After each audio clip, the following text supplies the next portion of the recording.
All right. Sorry, guys. This is actually the second time of recording this, or I thought I was actually going live, not recording. And then everything went absolutely sideways at the end of the show. I realized that no, I was not live at all. So here we are.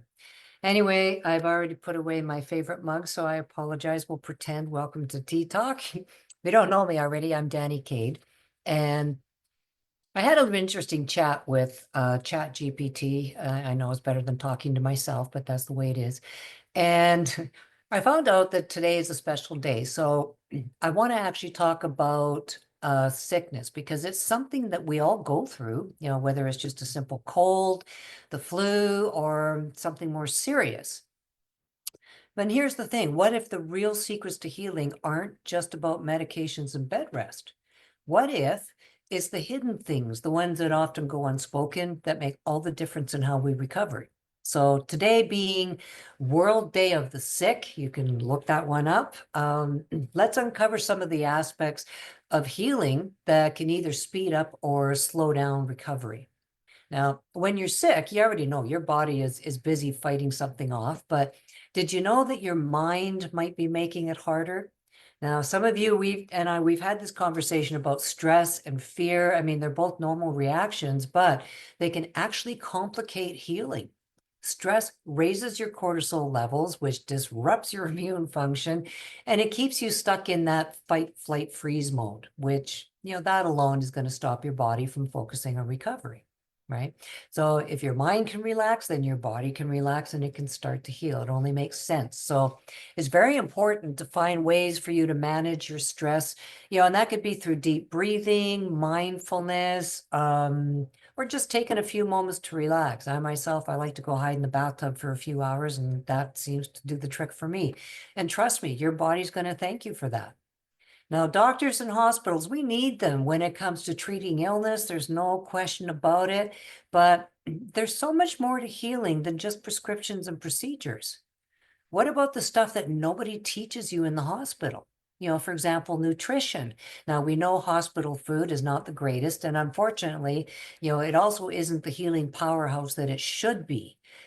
Foods or supplements that are rich in vitamin C, zinc, and probiotics can seriously support your immune system. Movement is another important thing. Now, yes, you need to rest, no question about it, but don't overdo the resting thing. Get up and make some gentle movements, like stretching, taking a short walk. It all helps with circulation and that keeps your body energized. Also, it's very important to get out in the sun when we do have it, or even just sitting near a window because that alone can lift your spirits and that helps with your recovery. Now, we know nature does some wonderful things. Some of you might even remember this goes back a long time, when hospital beds were rolled outside for the patients to get some sun and some fresh air. Or you might even remember the days that you could actually open up a hospital window. And so there was a reason they did that, and I wish they still did, but I guess things are too busy. Now, healing through creativity is another thing that's very helpful. Can actually help you try that again. It can help you to heal faster sometimes. And when we're sick, we want nothing more than to just hole up and zone out, right? But you may not know that creative activities like drawing, writing, or even doodling, um, coloring, that alone, that can actually speed up your recovery. You can do creative expression because that alone, it helps to reduce stress. It boosts your immune system.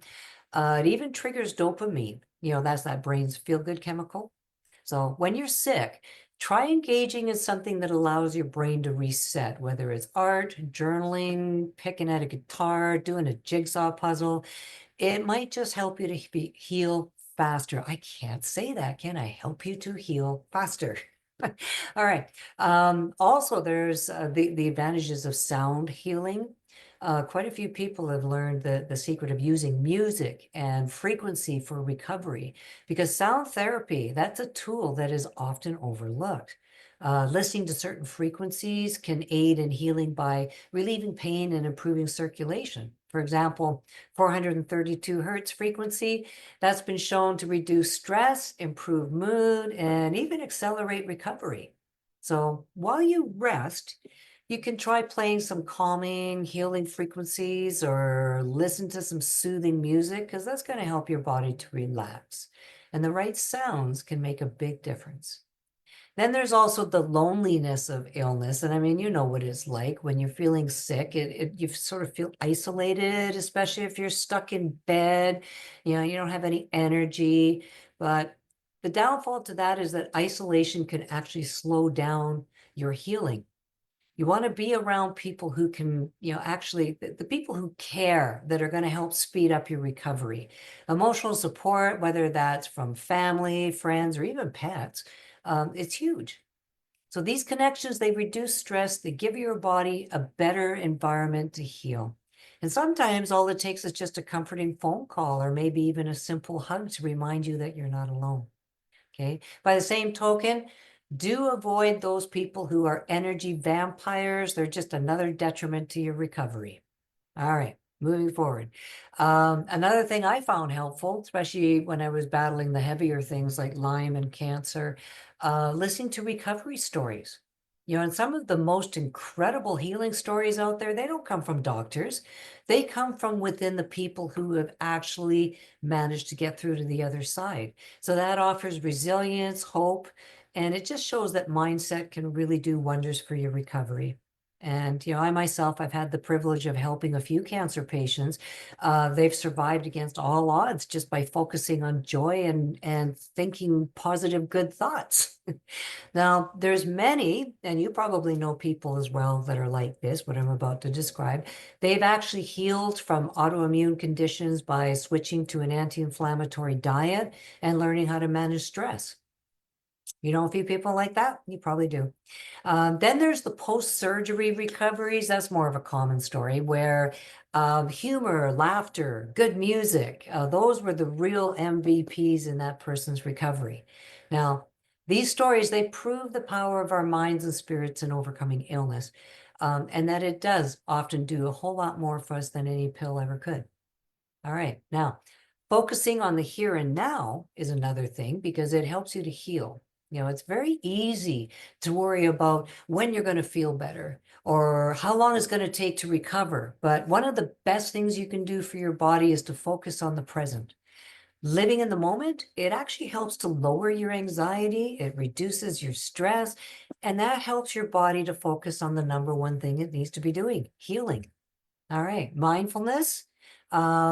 There's lots of mindful practices you can try, or even something like simple breathing exercises. They do help to calm your nervous system. And that, again, allows your body to focus on what it needs to do, recover. Now, I know you've heard this before. It is kind of redundant, but I want to go into it a bit deeper. We all hear that, make sure you get lots of sleep and drink plenty of fluids. Some of you might hear detoxify, most of you don't. But those are very simple yet powerful healing tools because it's not just about what treatments you're getting, it's also about the basics like sleep, hydration, and detoxification. They're all essential for recovery. And I'm going to break it down a little bit. Sleep, that is really when your body does most of its healing. That's where you're going to boost your immune function, repair tissues. So you really do want to make your sleep environment as peaceful as you possibly can. Get all the electronics out of your room. If you can, shut off all the power to anything. Be in a nice, cool, dark, quiet room.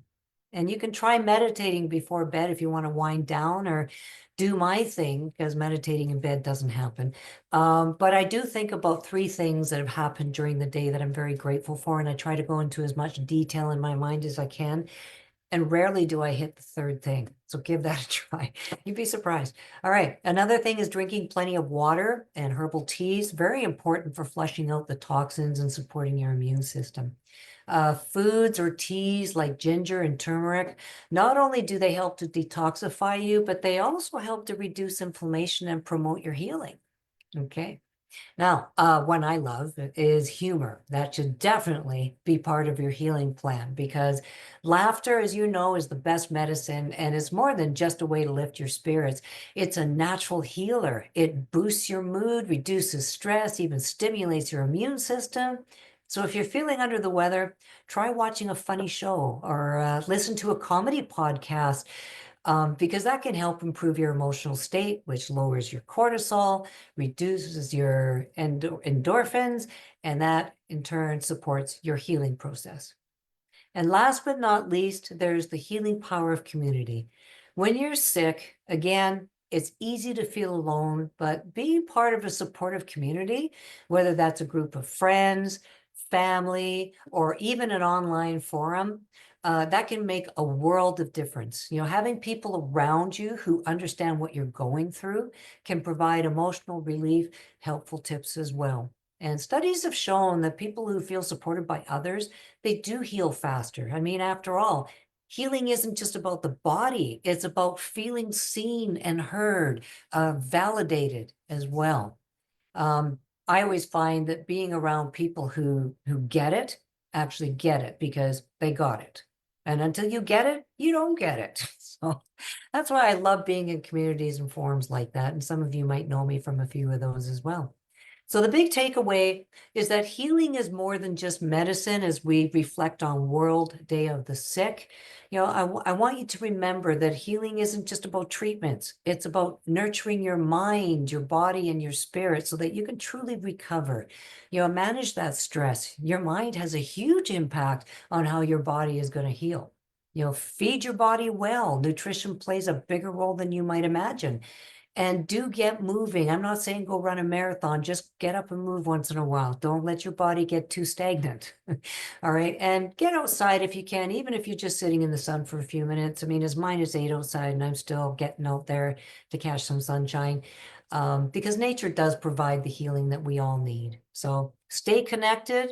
You know, that emotional support is going to speed up your recovery. Healing, it's an active thing. It's about creating the right conditions for your body to do what it does best. It wants to recover. Give it what it wants. So let me know what unexpected things have actually helped you to heal when you were sick. What worked to make you heal faster? Let me know in the comments below. I'd love that if you just share your experiences with us, because this way we can offer some support to one another in healing and recovering faster. Now, if you have any ideas on how to implement these, share that as well. And if you're not sure how to do all the things I've just mentioned, well, you're welcome to help yourself to the information that's in my free online wellness center. I'm going to post the link to that up above, as well as our upcoming Vitality for Life show that is not tomorrow, but the following Wednesday on the 19th. And it is all about reclaiming your heart health. After all, it is February and it is Heart Month, isn't it? Okay. Also, I'm going to be here tomorrow for my weekly wellness show. I'd love for you to be here. We're going to talk about mitochondria and your heart health.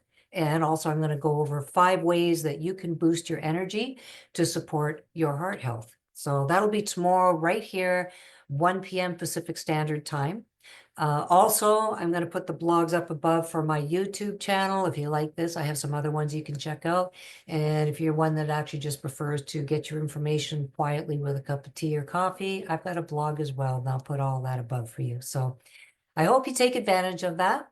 And I just want to thank you for being here. And if I don't see you tomorrow, I hope you have a wonderful Valentine's Day. Thanks, everyone. Take care. See you tomorrow. Bye for now.